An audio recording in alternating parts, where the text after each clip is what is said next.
Mula sa probinsya ng Batangas, isang theme park ang minsan pinangarap na maging Disneyland ng Pilipinas. Ang Fantasy World sa Lemery, Batangas ay sinimulan noong early 2000 bilang isang 1 billion project. Dapat sana ay may 500 hotel rooms, clubhouse, water park at mga rides. Pero hanggang castle at ilang istruktura lang ang natapos. Ang proyekto ay pinondohan ni Emilio Ching pero nang siya magkasakit, naantala ang konstruksyon. Nadagdagan pa ng kulang sa pondo at mga legal issue, kaya tuluyan na hinto ang proyekto at operasyon. Noong 2009, naglabas pa ang SEC ng suspension order laban sa kumpanya dahil sa mga hindi na sumiteng financial report. Dahil dito, hindi na nabuksan bilang theme park at ngayon, permanently closed na ang lugar. Sa vlog na ito, ating alamin kung bakit nga ba tuloy na isinara ang isa sa pinakamagarbong pangarap ng Batangas, ang Fantasy World.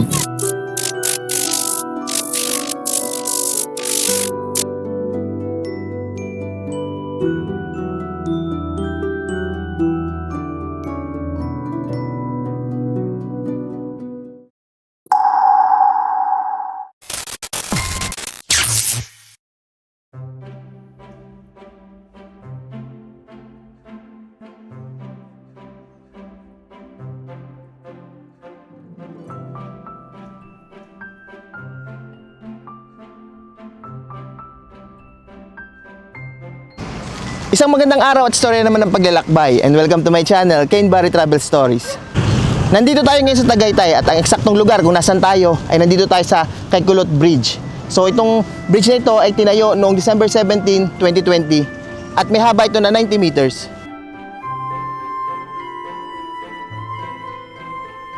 Ang layunin ng tulay na ito, kaya ito itinayo, ay para mas mapabilis at para mas ligtas ang mga daloy ng trapiko patungo sa mga atraksyon dito sa Tagaytay. Pero kung titingnan natin ang tulay na ito ay mukhang simple lamang, pero para sa mga biyahero at mga turistang dumadaan dito, ito ay laking ginhawa para sa kanila. Dahil alam naman natin na ang Tagaytay ay dinadagsa ng mga turista. Alam naman natin na isa sa mga sikat na dinarayo rito sa Tagaytay ay mga kainan, lalo na yung matatanaw natin ang Taal Volcano. At dahil tanghali na, bago tayo magtungo sa Batangas, ay pumunta muna tayo sa lagi namin kinakainan dito sa Tagaytay.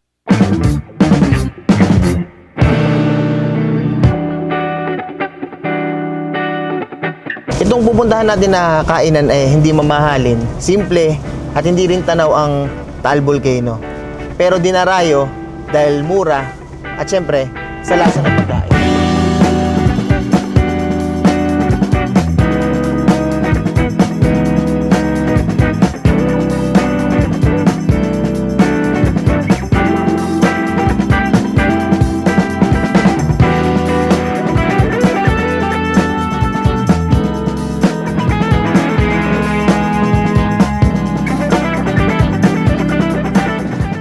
Ito talaga yung binabalikan ko dito, yung tawilis, hindi ang bulalo.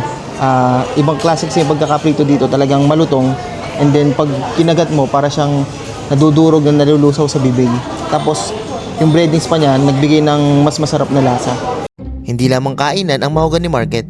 Dito mo rin makikita ang sariwang karne ng baka, mga masarap na delicacies at pasalubong na suwak dalhin pa uwi. Pero hindi lang yan. Sa paligid nito, may mga tindahan din ng iba't ibang halaman at makukulay na bulaklak. Kaya kung bibisita ka rito, hindi ka lang mabubusog. Makakapamili ka pa ng mga pasalubong at kung ano-anong pwede mong iuwi. So dahil nandito na rin tayo, bibili na rin tayo ng paborito ko pang suka. So tara.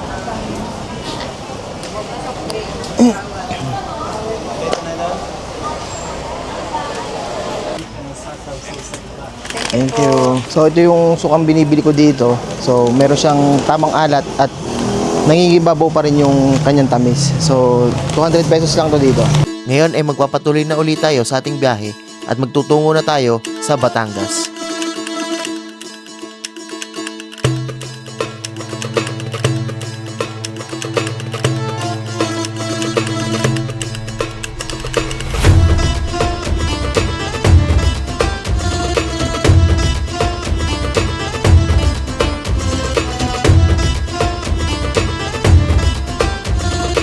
Grabe yung lugar na dinaanan natin, talagang napakaganda ng tanawin. So hindi naman tayo laging dumadaan dito, kaya talagang ma-amaze ka sa ganda. So may makakipot na daan, pero pag tinignan mo magkabila, talagang napakaganda. So dito sa side na ito ay makikita natin ang Taal Volcano at dito naman sa side na ito ay ang kabundukan ng Batangas.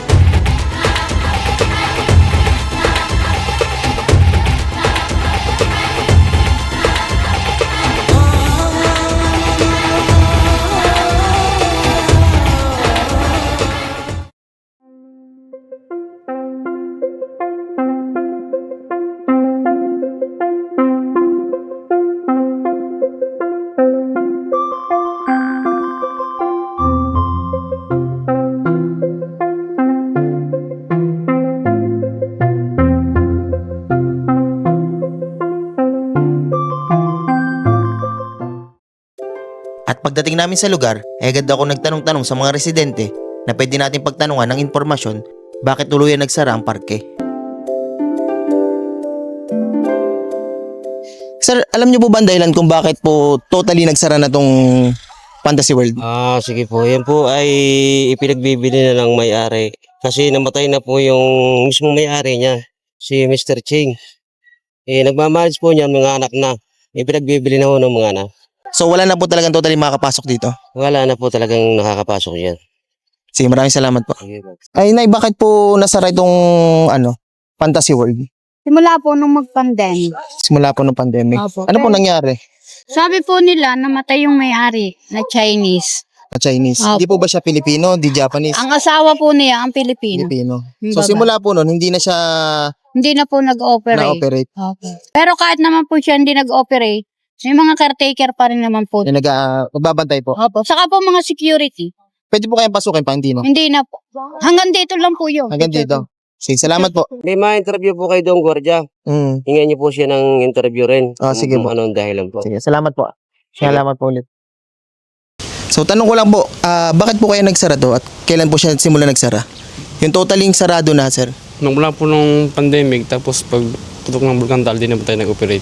Bakit po kaya, sir? Ganyan mo sir, ang daming mga crack dyan sa castle, ganyan. Pinsara nung pagputok ng Bulkan Tal. Kaso talaga nung pagputok ng bulkan, nagkakaroon na ng mga crack itong kastilyo. Kaya hindi na sila nagbukas at para na rin sa mga bisita na, Sa safety ng mga bisita, ganyan. para sa safety ng bisita. Sige, salamat, sir. Sige po. Thank you. Hindi na operasyonal ang Fantasy World mula nung tumama ang pandemya. Tuluyan na ito nagsara at hindi na muli nabuksan. Bago pa man ang pandemya, naapektuhan na rin ito ng pagputok ng Bulkan Taal na nagdulot ng pagbaba ng bilang ng mga bumibisita. Isa rin sa pangunahing dahilan ng tuluyang pagsasara ay ang pagpanaw ng may-ari na si Emilio Ching. Sa kasalukuyan, ibinebenta na umano ng kanyang mga anak ang buong lugar. Bukod pa rito, marami na rin ang bahagi ng gusali ang hindi naligtas puntahan. May mga crack at sira na dahil sa kakulangan ng maintenance. Sa paglipas ng panahon, unti-unting nawala ang dating sigla ng lugar na minsan pinangarap na maging Disneyland ng Pilipinas.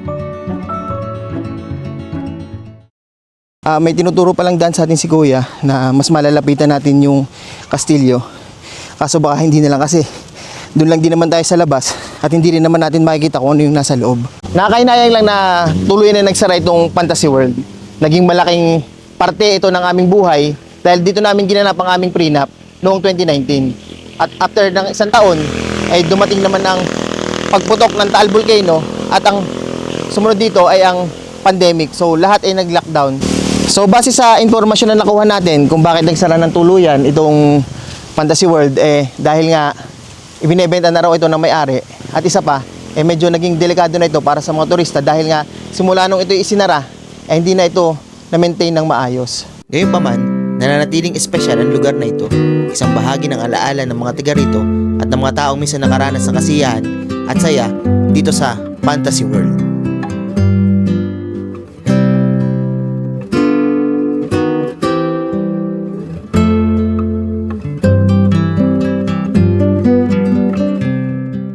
Sa kabila ng katahimikan at paglipas ng panahon, ay mananatili pa rin ang ganda at misteryong iniwan ng Fantasy World.